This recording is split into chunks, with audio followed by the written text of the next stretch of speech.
Hello les filles, je suis ravie de vous retrouver aujourd'hui pour une nouvelle vidéo qui va être un petit peu différente de celle que je fais d'habitude. Je vais vous présenter ma machine Rose qui est une Singer et c'est le modèle Samba 2.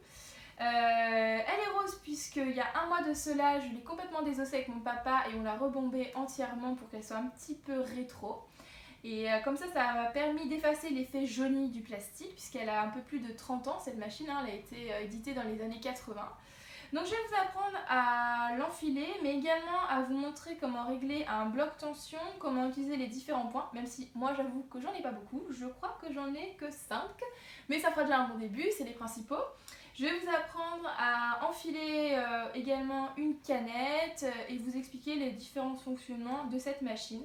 Allez, c'est parti, on y va! Tout d'abord, on va commencer par la prise en main de la machine. Voici la vue générale de la machine avec la petite pièce qui vient faire buter la bobine contre le bord, l'endroit où je vais venir enfiler ma canette, le volant, les différents points, le bouton qui va me permettre de faire une marche retour, l'endroit où je vais venir enfiler le fil, le bloc tension et enfin toute la partie de l'aiguillage. Voilà, petit zoom pour vous montrer plus précisément ma machine qui est vraiment très simple, avec seulement des points droits ou des points zigzag.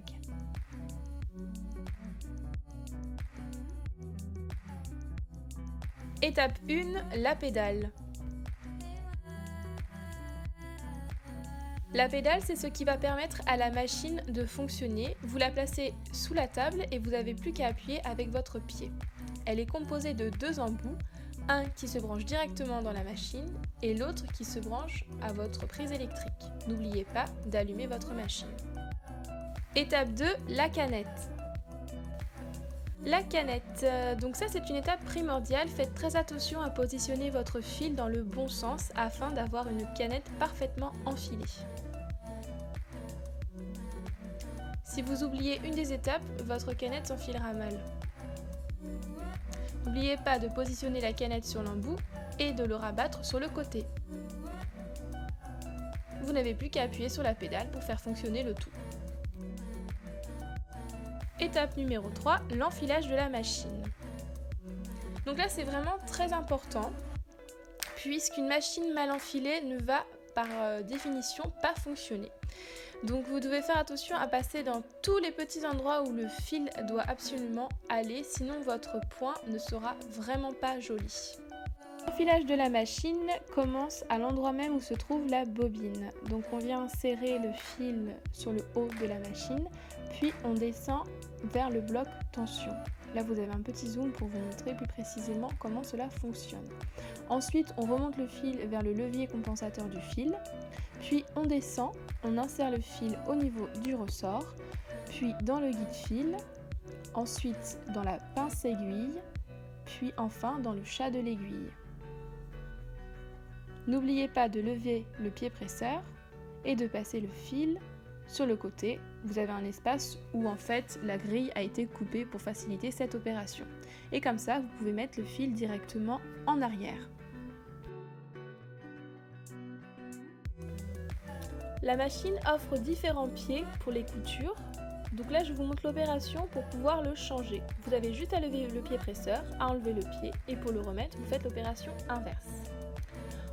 Pour changer une aiguille, il vous suffit simplement de dévisser la vis qui se trouve sur le côté. Et je vous conseille de mettre l'aiguille avec la grande rainure face à vous. Vous pouvez vous aider de votre ongle afin de comprendre là où il est. Étape numéro 4, l'enfilage de la canette. Donc une fois que vous avez enfilé votre canette, il va falloir la placer à l'intérieur de la plaque glissière. Donc c'est très simple.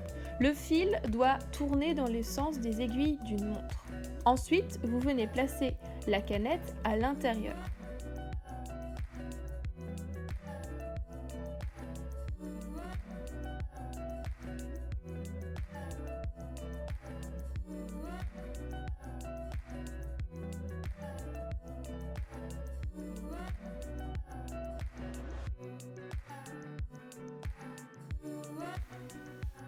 N'oubliez pas de passer le fil à l'intérieur de la toute petite griffe.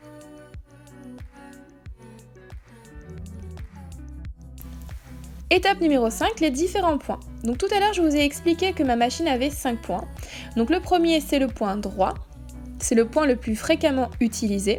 Et il y a également 4 autres points qui sont en fait des points zigzag et qui, eux, me permettent de faire une finition afin d'éviter que mon tissu s'effiloche.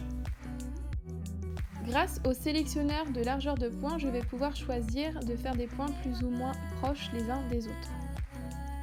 À l'intérieur du sélectionneur de largeur de points, j'ai le bouton marche-retour qui est en fait positionné là pour ma machine. Sur les machines plus récentes, il va être au niveau du bloc tension.